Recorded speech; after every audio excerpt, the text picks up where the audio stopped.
It's late April and the birds are singing and everything's bursting into life.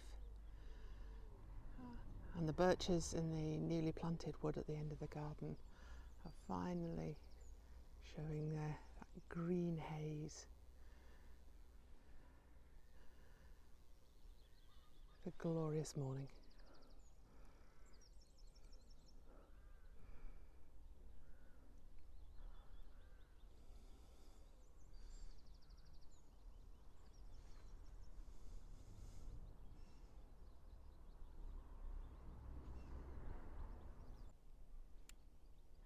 The honeysuckle is coming into leaf as well with this lovely translucent bronzy colour of the new buds.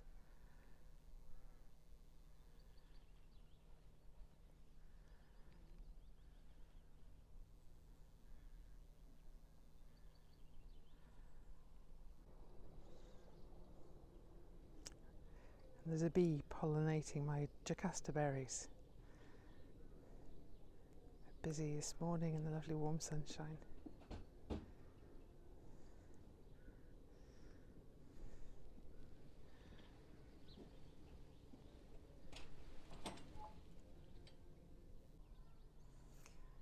The magnolia's in full bloom. In fact, if anything, it's gone past its best now. This is a magnolia stellata, incredibly fragrant.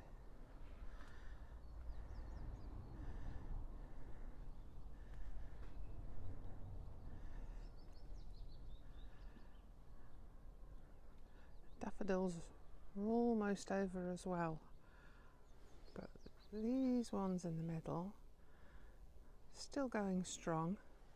These were actually sent to me by accident. I ordered a jet fire and they sent these, but yesterday I was weeding in amongst them, had my head in amongst their blossoms, and they had the most incredibly powerful fruity scent, so it was a bit of serendipity, I think. I got my money back and now I can buy the jet fire as well. In the corner of that wall you can see a self-seeded foxglove.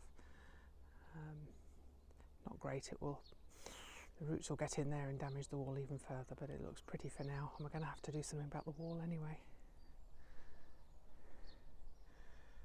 Lots of new growth.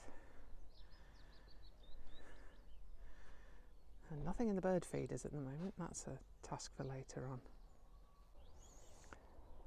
The garlic's looking fantastic. That's something that's planted in the winter. It needs lots of cold in order to grow well. A bit of counterintuitive because I think we tend to associate it with sort of Mediterranean cooking and warmth, but no, it grows really well in cold places. And then next to it, the peony has really taken off. You see these big fat buds ready to burst.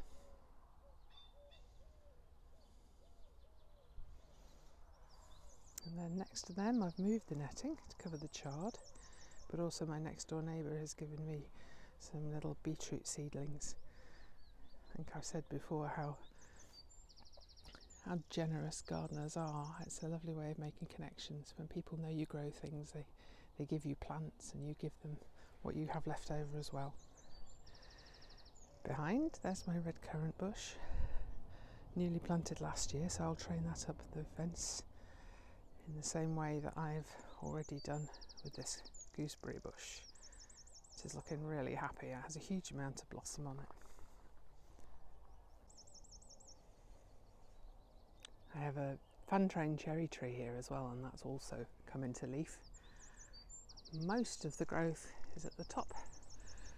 I'm going to have to prune that back later on to make sure that it grows underneath the lower levels as well. That's all to do with the plant hormones.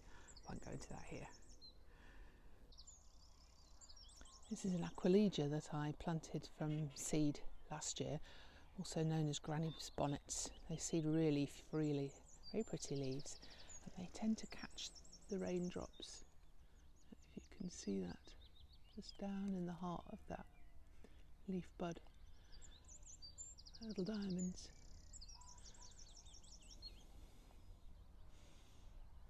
And behind, campanulas that were given to me by a colleague of my husband when we first moved here. The daffodils that have gone over now, and then behind them the foxgloves really putting on some growth now. There'll be beautiful big pink spires later on in late May, covering that gap in the fence. A lychnis with its furry leaves that will have bright pink flowers later on, and then surrounded by self-seeded alpine strawberries, glossy on already little buds coming, and at the back strawberry flowers.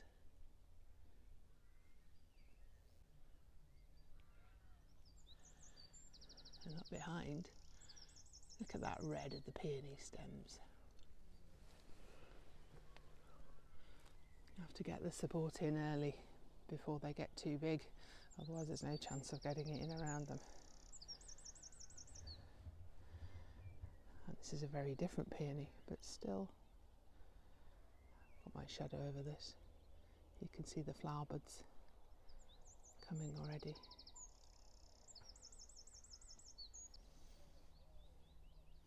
The narcissi I got by mistake. I've got no idea what they're called. And then behind them, a little patch of bluebells. I've been taking so many bluebells out because they would just fill this entire garden if I let them. And then more garlic. I get through a lot of garlic. It's delicious and it's very good for you. And this is all protected with lots of sticks from a shrub that I took out last year, and that's because the crows like to come along and rip it all out.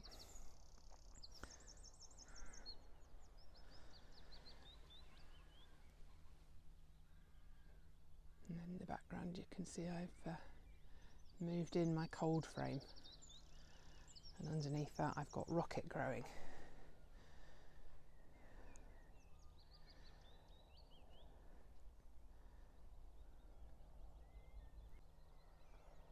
Another piece of serendipity here, this lovely purple tulip, which was here planted from whoever was here before, so unexpected. But that purple against the purple stems and leaves of this ragged jack kale.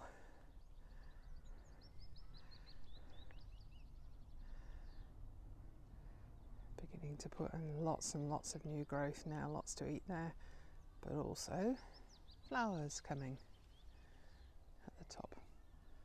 The equivalent of broccoli, I suppose. The curly kale is coming into bloom as well, with lots and lots of yellow flowers. I'm going to leave those. It's producing lots of leaf to eat at the moment, but also the insects will love those flowers. And yesterday I planted this year's kale plants, again well protected against the crows and the pigeons. Haven't had too much of a problem with slugs yet, so I use the iron ferrous little blue slug pellets there, which don't hurt the wildlife, though it's not good to use a lot of them. That means that all of the hedgehogs and the blackbirds that live in my garden will be safe. And hopefully they'll come and eat all the slugs. This doesn't look much now, but it's supposed to be a really vigorous rose called Paul's Lemon Pillar that will grow up and along this fence. And hopefully, all the way along it, there's some really strongly scented roses. So I'm really looking forward to seeing that as it grows.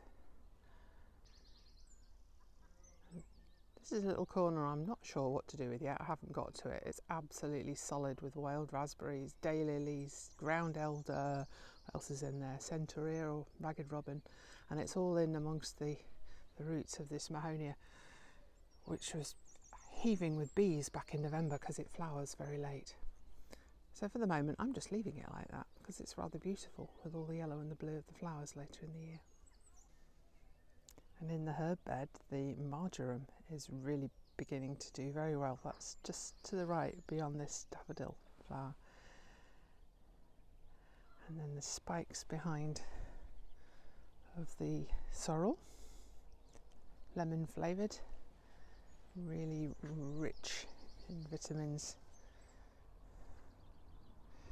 and lots of the Sweet William that I planted on seed last year. And then in the middle you can see what I mean by bluebells. All of this is bluebells, and I've already been through this bed several times to try and get them out. I love bluebells, but I don't want my entire garden to be bluebells. And then beyond the sage, which is beginning to recover, chives. And again, the flowers are coming. Every year I worry that this little clematis has died. It just looks so awful. And then, lo and behold, here come the shoots from the bottom. Hey! Morning, Smudge. Well, chewing on the grass. There's an awful lot of grass to chew on at the moment. I haven't cut it yet this year. This lawn is, or has been, mostly moss, because this is an area that used to be bog.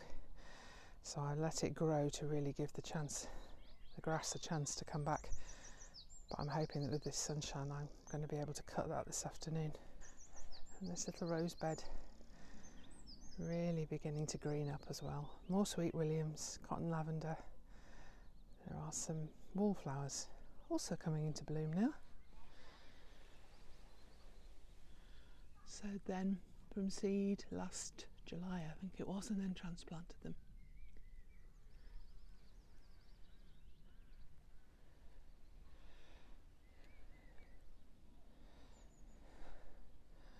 And then behind, the evidence of what I use this little garden for.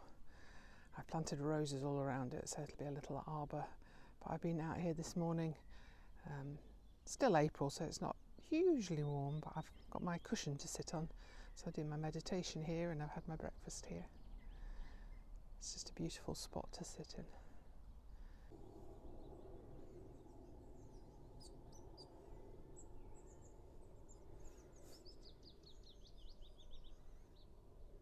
Smudge is watching the birds wading away through that long grass. At the foot of my hammock stand, that's the other place that I meditate in when the weather's warmer, and I can lie back and look up at the hills.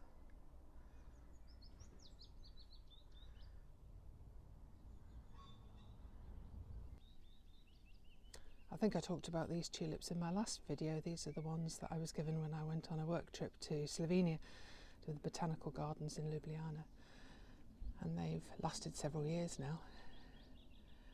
And it's a joy every time they come up because of all the memories that were associated with them.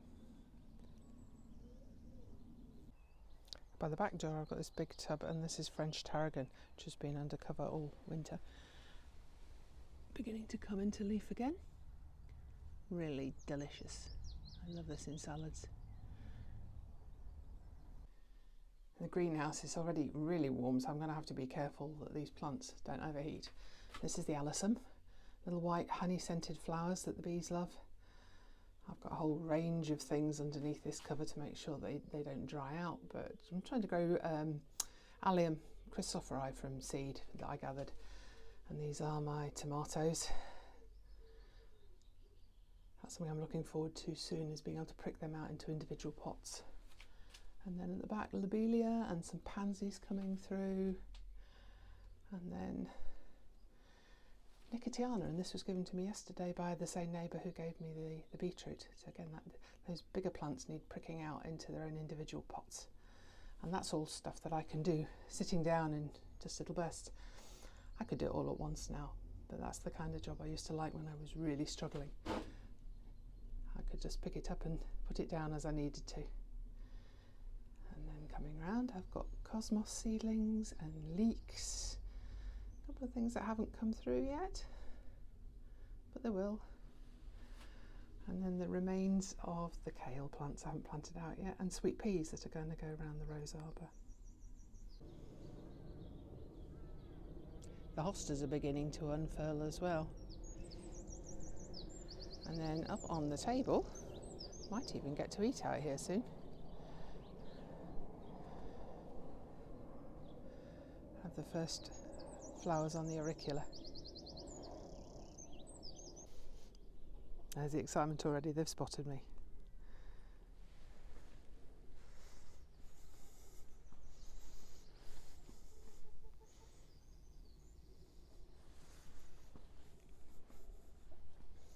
Hello. And I can't help it because of my East Midlands roots. Every time I come round, the greeting is, "Hey up me chuck," which back in the East Midlands would be, "Hey up me duck." A phrase I've grown up with since a child. Hello. Okay.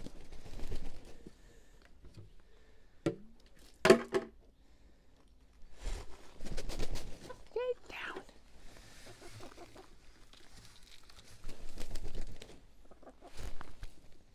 There you go. Mealworms, that'll keep them busy for 30 seconds.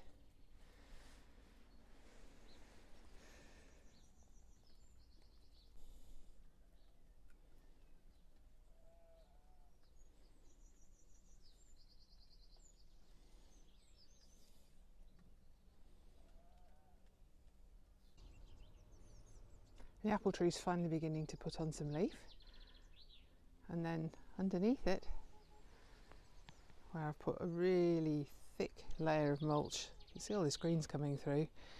Bluebells, Welsh poppies, foxgloves, and then the lily of the valley that I put in. That's always so exciting when you plant something and you can't see it for ages, and then up it pops, and you know it's going to be all right. Now in the front garden, one of my apple trees is already in bloom. This is pink pearl, and this produces an apple with really deep pink flesh. Never seen it with quite so much blossom on.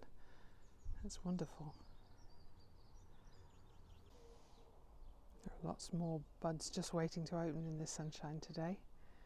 And then underneath the apple tree, dandelions. Again, I'm going to be cutting this lawn this afternoon. The dandelions will come back again. But I'll be leaving these leaves, these are the tulips and the crocus leaves, which need to put the energy back into the ground for next year. And when pink pearl is finished flowering, this is the beaver seedling. Lots of blossom coming in here too. Always something new coming in. The new plum tree is in leaf as well, that's reassuring, that's going to be fine. Nothing yet visible on the new apple tree in this corner, but lots of crocosmia spikes coming up. There's going to be a deep red one called Lucifer. Oh no, there is something happening on this apple tree, just when you think nothing's happening. Little shoots of life. Then in this corner, right in the middle of where my hedge is, these beautiful red tulips. So once they've finished, I'm going to have to move them forward a little bit, otherwise we won't see them at all. But I suspect those have been there for decades because they've really started flourishing since the Leylandii came out. This is the Acer that was given to me by my husband's aunt a long time ago. It's really struggled in a pot for years, but now it's in the ground for the first time. And that's looking quite happy. Let's hope that now it's properly planted, it can really flourish. Get beautiful shoots. You don't need flowers for colour. This is just the new shoots and the red of the bark. Here are some daffodils that haven't finished yet. Close to it, but as you can see coming up in the middle is the deep purple of tulips, Queen of the Night. And I planted these tubs up so there were layers and layers of bulbs so that they would come through with always something following the flowers that were going over. Little blue muscari or grape hyacinths in the base there. And the rhubarb's doing well now. I've moved the forcer to the windward side of them because they were just getting snapped off in the gales. This is the first year, so I won't eat any of this. Just let it put on some real growth and energy, and then we can start eating it next year. What we will get this year is black currants. I planted those last autumn and they're absolutely covered in these tiny little flowers. The bees will be all over those as well soon, I think. Blueberry leaves. Again, so much of the early leaf cover has this pink blush to it. Become very ordinary green again in a while, but then in the autumn they'll become a deep, vivid red. And the buckler-leaved sorrel. I'll start picking that soon, but that will keep me going in salads all the way through the summer and well into the autumn. And this is comfrey. I planted this because it's really good for making plant food, which I might come back to later in the year. It'll grow really big, probably about 4 feet high, with lots and lots of flowers, and again the bees love this. And then tucked away in the corner at the side of the garage, lots more blossom on the clematis coming over from next door's garden. I'm going to finish this video of my garden in April with this pot that's been sitting in the corner since we moved here. What was in it originally died off, but it was full of seeds of violets, which will spread from there into all the cracks in this paving and all around the garden probably, but I don't mind that because they are so beautiful, and they've got these lovely bluey green leaves as well. And then in the back there's the ubiquitous foxglove, also seed themselves absolutely everywhere, and I don't mind that because I can always pull them out and compost them. So this is my garden in April, full of blossom and full of promise. If you found this video helpful, please do click on like below and subscribe to my channel. You might also like to hop across using the links to my Facebook or LinkedIn pages where you'll find much more content.